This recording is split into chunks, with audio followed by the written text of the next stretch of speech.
Calculators out. The U.S. last year, Americans gave $400 billion to charity. At the same time, there's more private foundations than ever, probably more press releases than ever about good work people are doing. American inequality, 40-year high. You can walk around New York, San Francisco, see that something's wrong. What's not connecting? Well, first, thanks for having me, Teddy. I'm excited to be here because we're very committed to the idea that the tech sector can do a tremendous amount more to lift people up who are locked out of prosperity and opportunity.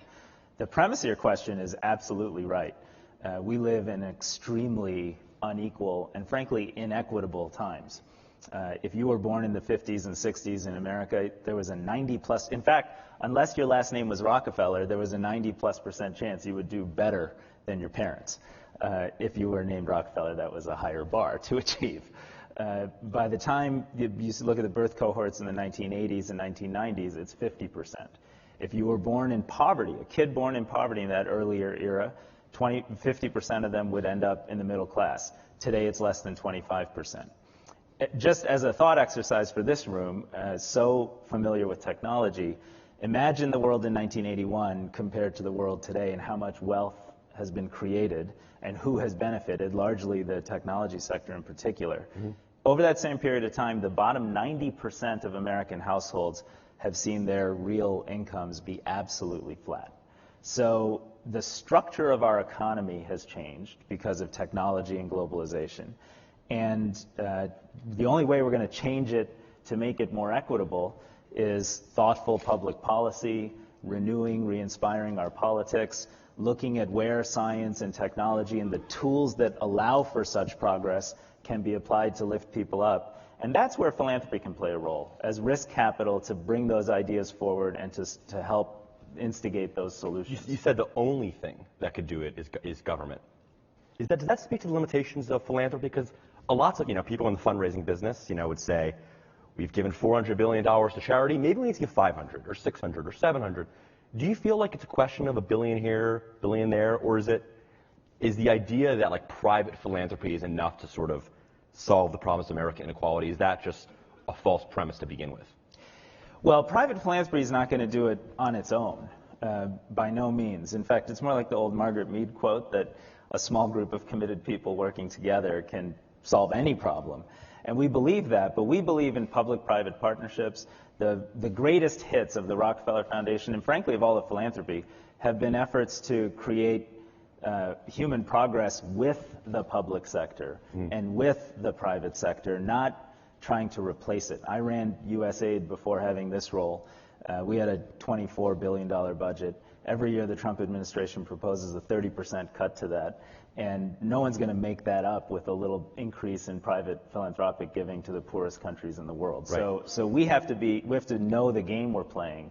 And the game we play is how do we help the world's most vulnerable people around the world in low-income countries, and here in the United States, where more and more people are actually locked out of real progress and opportunity, how do we help lift them up? And the answer is technology, science, partnerships with government, advocacy for ideas that can make a difference, and raising the consciousness of all of us that by connecting to that service mission, you can lead a good life yourself, but make a real difference in the society around you. So there's a new conversation in the philanthropy worlds, as I was mentioning at the intro. For a long time, people thought everything with the word foundation at the end of it was a good thing, as apple pie in baseball.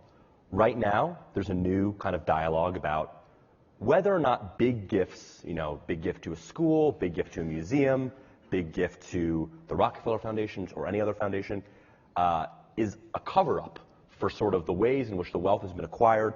They can get good PR out of it without really having to advocate for higher taxes, for other ways to kind of reduce income inequality. Do you think that criticism is fair? It probably is fair in that it characterizes some element of modern philanthropy, and there's without question, art museums are named after families that have made their money in surreptitious ways, and put their name on museums to kind of elevate the way people perceive them. The philanthropy I'm most familiar with, I worked with Bill and Melinda Gates when they set up the Gates Foundation. I now run the Rockefeller Foundation, has really been about solving big social justice challenges using technology, using risk capital, using a 30, 40-year outlook, and taking real risks and making big bets. When we worked in the early part of the 2000s to set up the Global Alliance for Vaccines and Immunization, we put in place a 20-year project that raised billions of dollars from philanthropists and public sector partners, restructured the global vaccine industry, vaccinated 670 million children who otherwise wouldn't have done that, and saved 10 million lives in poor countries. And those kinds of wins really do lift up and change the face of poverty and opportunity around the world.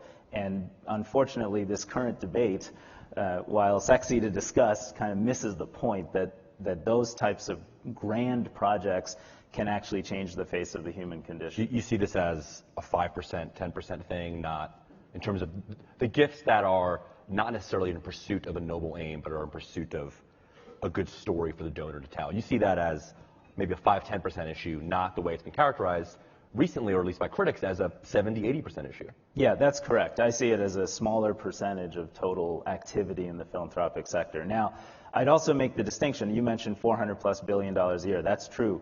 The reality is the vast majority of that is museums and hospitals and universities, all of which is great, and I give personally to institutions like that. Institutions like the Rockefeller Foundation that have been around for 100 years.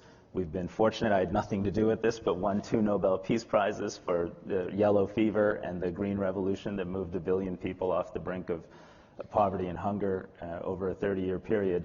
Those types of science-based, large-scale efforts to lift the human condition broadly is still a very small part of total philanthropic giving. And I do hope that area grows dramatically. Do you think that Americans, or at least people in this room or people in kind of high society, have given too little scrutiny to kind of the ways in which kind of big donors give philanthropic dollars? Regardless of whether or not it's 5% or 80%, like, should we at least be asking the question more than we have? Sure, we should be asking the question. We should be reviewing progress. We have efforts to, for example, end energy poverty around the world. There are 1.2 billion people who live without access to electricity. I doubt any of us would have been productive today if we couldn't use electricity. We've developed some new solutions, off-grid solar systems, and new capacities to use predictive analytics to identify which of the world's poorest people who live in the dark will actually pay for power. And we think we're on path to move 10, 20, 30 million people in India alone out of that condition. We should be evaluated 4, 5, 7, 10 years from now on, did we succeed against that goal? And for each of our program areas, whether it's saving the lives of 6 million women and children in low-income settings, using predictive analytics in community health, or ending energy poverty using the tools I just described, we should be held accountable. We should publish those results, and people should hold us accountable. That has not happened for a long time. There's not really been a culture of people necessarily valuing this. No, I don't. I think I welcome more, definitely.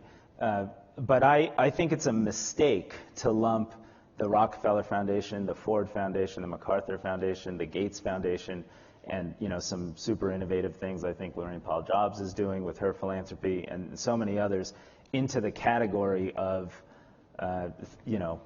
discredited philanthropy. That it's just not. It's high quality, high impact work focused on measurable results. And most of those institutions now, I'd say for the last 15, 20 years, have been in the practice of pretty rigorous evaluation and publishing performance. But the sector overall, in my view, should be much more focused on what can we do to create policy and political change to make our nations, to make our economy more equal and more equitable. And that dialogue, I think, just needs more energy and more investment. I want to ask you about opportunity zones, which I know you're very passionate about. These are part of the Republican tax bill that are intended to incentivize investments in under-resourced parts of the country. Why should people think that this is not a tax write-off for billionaires? Yeah, well, first let's talk about what they are. So opportunity zones are a part of the tax bill, a bipartisan amendment that allows for deferred capital gains tax payments on on earned gains that are then invested in one of 8,600 zones that have been designated around the country as opportunity zones. Which is that's a lot of the country. It's in about like 10% or plus? Yeah, it's about 10%, right, exactly, of the U.S. population. But I will say it's a population that is 54% African American and Hispanic American, 30+% poverty rate, 12%, which is obviously 3-4 times the current level unemployment rate. So it did target lower income communities, and it likely will be a big influx of billions of dollars of investment into those communities. Our focus at Rockefeller has been helping the cities and community groups have a voice in how those investments are deployed and making sure that they lift people up in those communities as opposed to, frankly, raising asset prices and pushing them out. Now, some of the activity under opportunity zones will in fact just be a tax gift to those who would have made real estate development investments anyway. Or they move it over a couple blocks. Or they move it over a couple of blocks and they do that. So there's no question that that's a risk, and that's in fact a reality for some of the law. Our goal, though, is to prove that in some places we can crack the code and get it right and see real private investment drive growth, opportunity, and human welfare improvements in some of the tougher communities across this country. And this is the biggest tax incentive for such investment post-World War II. Now, one other thing about the tax bill, going back to our earlier point, the tax bill costs America $2.3 trillion over 10 years, according to the Congressional Budget Office. I didn't get to write or pass the bill, right? But if one could, I personally think, and our institution is willing to put resources into advocating for the earned income tax credit. If you took $1 trillion of that and put it into the earned income tax credit over the next decade, you would help tens of millions of working Americans who work hard every day and cannot make ends meet, and you'd spur economic growth, and you'd have, frankly, a much bigger impact on poverty reduction than and human improvement and opportunity expansion here in America than the way that tax bill was structured. Yep. And so to your earlier point, I think foundations, philanthropy, and everyone in this room, frankly, needs to be more aware of these big trade-offs we make in our politics and advocate for data-driven, social science-proven solutions that can actually reshape for the better the nature of opportunity in America. I want to talk about kind of the obligations of Silicon Valley's wealthy. As someone who's spent a lot of time overseas working with poor people, when you see that someone like Larry Ellison has bought a Hawaiian island, what's your honest reaction to that? When you see that, there's something that happens all the time. Well, I got to be honest. My first reaction is, gosh, I wish I had a Hawaiian island. And then I catch myself and I say, no, that's not really true. Well, let's not get into that. That was the subject of your last speaker. I think the reality is it's a wonderful thing to see people making commitments to give back. And so we talked about the Giving Pledge, the fact that more 200 signatories is a big deal. I do think an economy driven by luxury items and the manufacturing and sales of luxury items for the uber rich is not the kind of economy that's going to sustain the country we want to have over time and the global interconnected world we want to live in. And so I think it's unfortunate, and I think it sets an example that a lot of people aspire to, but probably, interestingly, because I did get to work with Bill and Melinda so much, I always found it fascinating that that they would use their not even their spare time, they would use their time and intellect and money to sit with me and others in a hut in Nigeria talking to a farmer about how improved seeds would improve rice production, would allow kids to go to school, and would change the nature of the local rural economy. When there are flies and it's hot and it's uncomfortable. That was probably the opposite of a yachting experience, but in some ways much more meaningful. And I have had the benefit of, in my life, of being overseeing the Haiti earthquake response, addressing famine needs in Somalia in 2011, being responsible for the Ebola crisis and the response in West Africa. People that we've brought into that work have said to me the most rewarding things they've done in their lives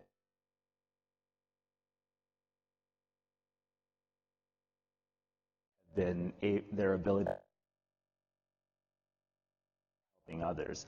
And in some sense, the rewards from this work are I think, than just pure luxury. I want to ask you about the Giving Pledge. You worked, as you mentioned, you worked for Bill and Melinda Gates for a long time, still mentors to you. Mackenzie Bezos last week gave $35 billion, or a few weeks ago, Half of it, yeah. $35 billion, a lot of money.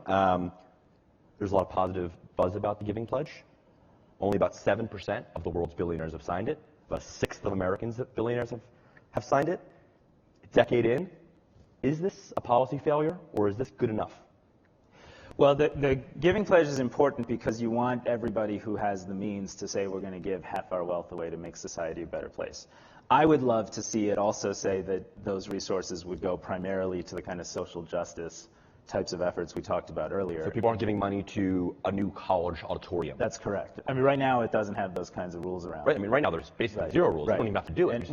And that's the big issue I have, which is, because of the nature of our economy, those families that are part of the Giving Pledge will grow their wealth at 9% a year on average, and currently are giving kind of 1% a year on average. So getting to giving away half their wealth is getting harder and harder and harder every year that goes by.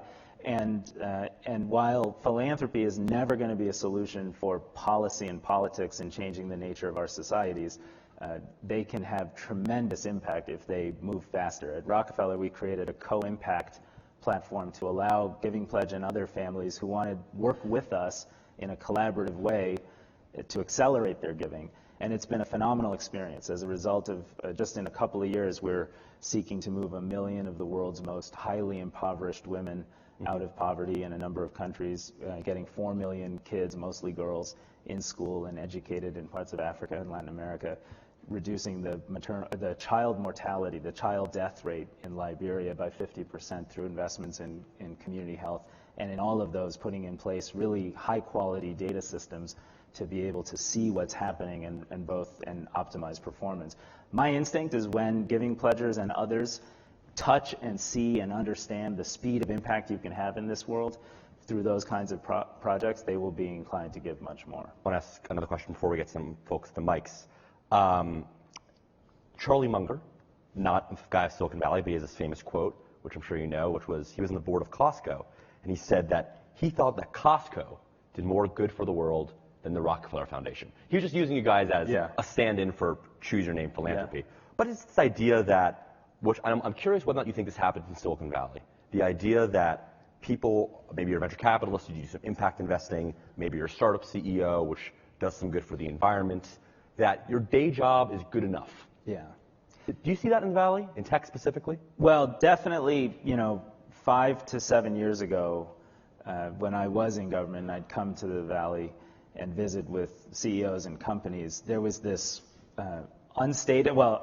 explicitly stated assumption that because we're at Facebook, we're saving the world, or because we're at this startup, we're saving the world. I don't think people would say that now, but... And they don't say that now. And I think there's a new responsibility. Frankly, I think that we're having a good conversation about, should technology billionaires give more and how can they do it optimally? That's great.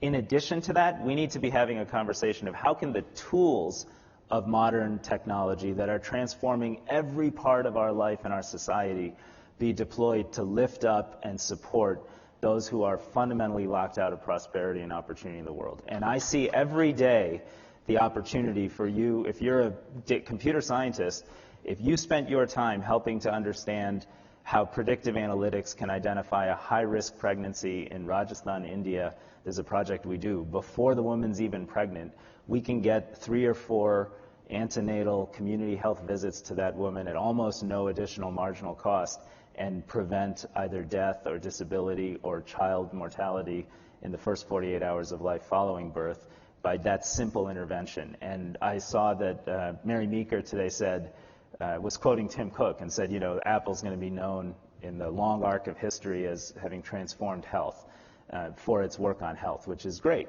I just hope when that story is written, people will look back and say it wasn't just the health of Raj Shah, who went for a jog with his iWatch and was, tracking his heart rate the whole time, but it also saved the lives of the 6 million children under the age of 5 who will die this year from malaria, pneumonia, diarrhea, and other very simple causes of death, birth asphyxia, that are entirely preventable at almost no real cost.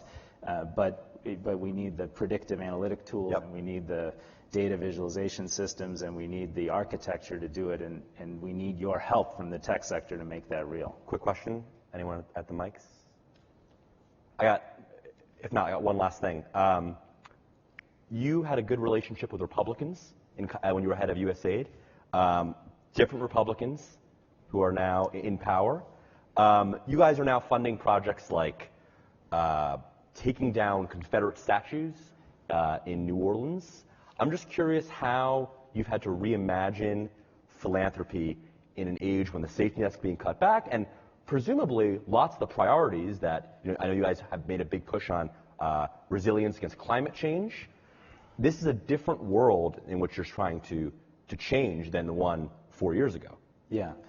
We live in a world today where I think this global tendency towards right-leaning populist leaders is causing really deleterious effects on the nature and the fabric of society and on a future vision of a globally interconnected world. And so we have eagerly made some investments that are demonstrations of our values.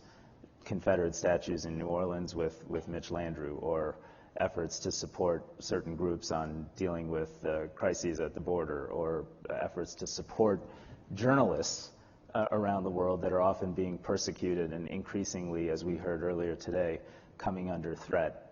And that is so vital for a vibrant civil society everywhere on the planet. So we've done those things.